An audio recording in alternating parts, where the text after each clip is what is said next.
What's up everybody, Jordan here, back with another video. Got some news for you guys in today's video.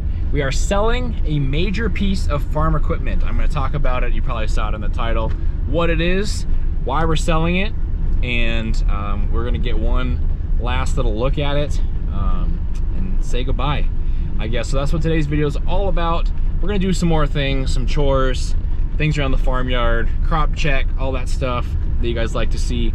But for now, we're gonna say goodbye to one of our combines. So roll the intro, stay tuned.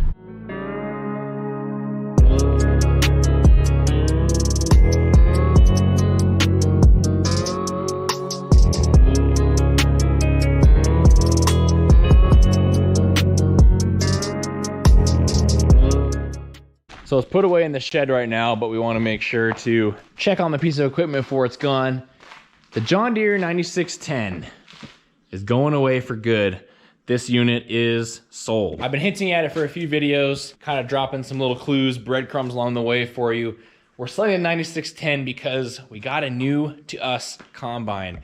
One that's a lot more like this 9760 right here. Cousin, brother, stepbrother, if you will. I'll go into that in the next video. But for now, this is gonna be goodbye to the 9610.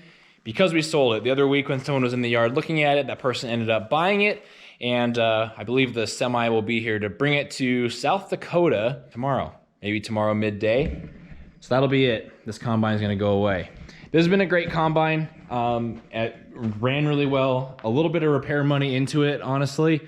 So there's always that to consider when selling something. But overall, a pretty good combine, and we're really just upgrading for a couple different reasons. One is just a little bit more power. Another one is less hours, just pretty much everything when it comes to farm equipment.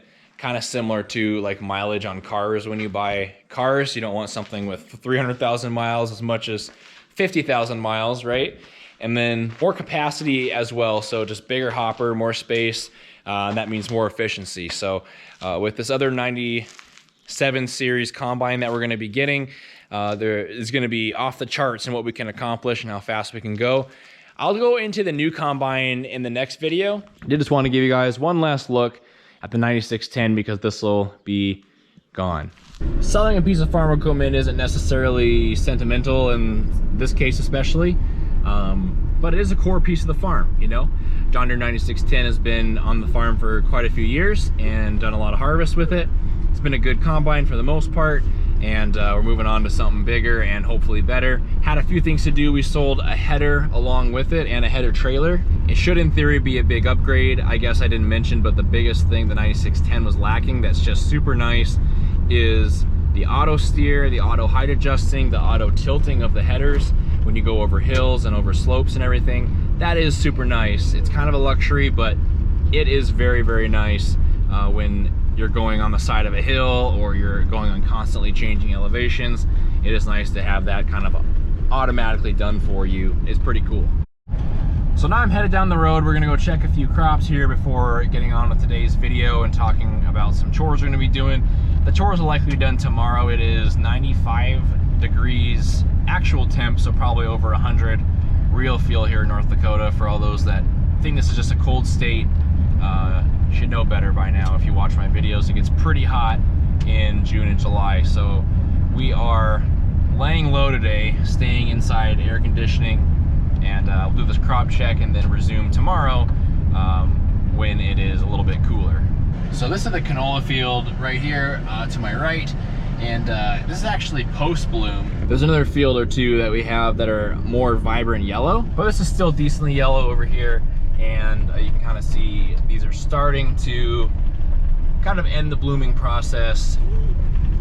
The most colorful part of summer is probably like right now, where flax is blooming in some places. The canola blooms.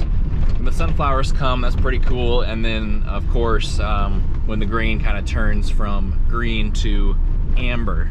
It was a bit patchy in some spots, especially in a couple other fields.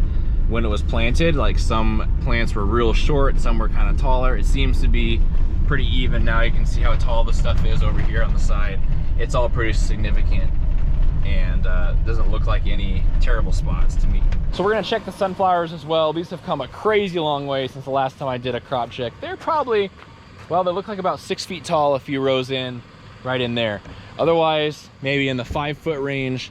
Real tall sunflowers. You can see that they're about to open right here. They haven't quite got there yet, but they are eager to. Some parts of our state have had a little bit of a drought. We've been all right with rain, kind of getting it regularly. The sunflowers do well in the dry weather anyways, and the heat, so they're liking this hot summer weather.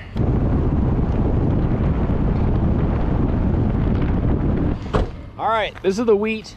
Also pretty tall. This is about up to my waist or so. You can see nice heads on it already.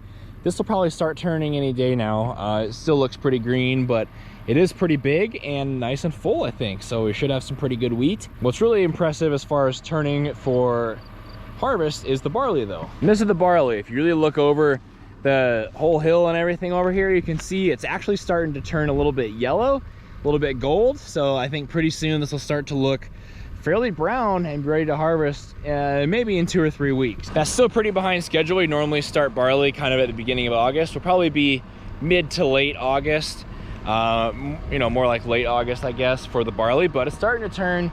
Things are cruising right along. We're getting good summer weather to kind of turn it fast, and we'll be harvesting before you know it. I'm gonna go cool off, and I'll meet you back with the camera for some choring.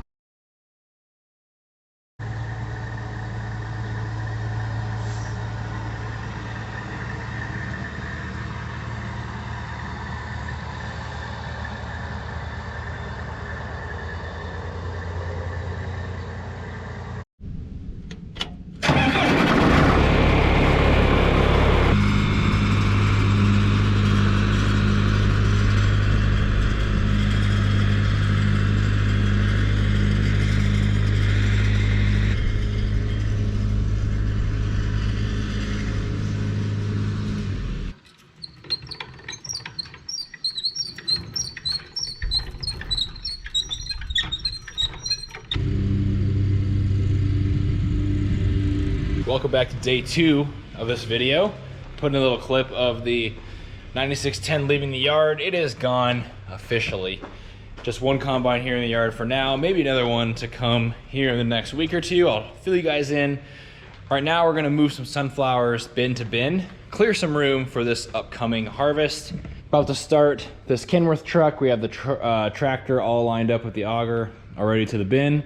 And we're gonna unload out of the big bin into this semi and then dump from this semi into one of the smaller bins that already has some sunflowers in it. Kind of shuffle some things around to consolidate all the sunflowers into a couple smaller bins. Clear up that large bin for this year's harvest.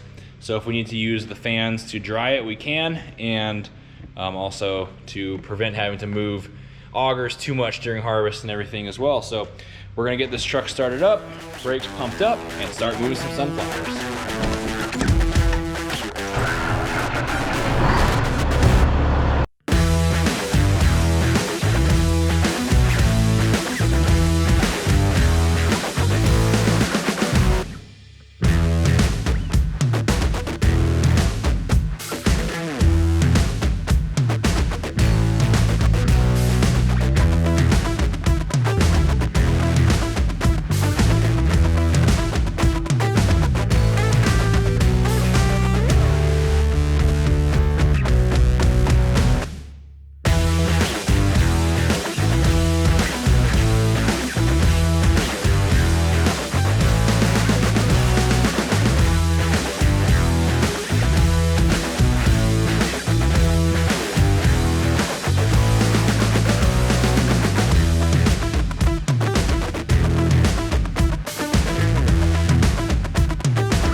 Folks, this truck is almost unloaded into this bin. This is one of many. This will be a job for maybe a few days here because we've got to kind of move semi by semi into these little bins from the big bin. I'm guessing one will fit in this bin and then we'll have to move to the other little bin for the next one or maybe part way through it. I think this whole thing will fit though. This video had a little bit of everything. I'm going to call it here. Thank you guys for watching and saying farewell to 9610. Watching us move the truck around or whatever, and supporting the channel. So if you haven't subscribed to the YouTube channel yet, Stoltz Jordan, please do so. Really helps it grow every time we see subscribers from a video bump. So thank you very much for that, and everyone who's supporting the channel so far. Talk to you guys next time.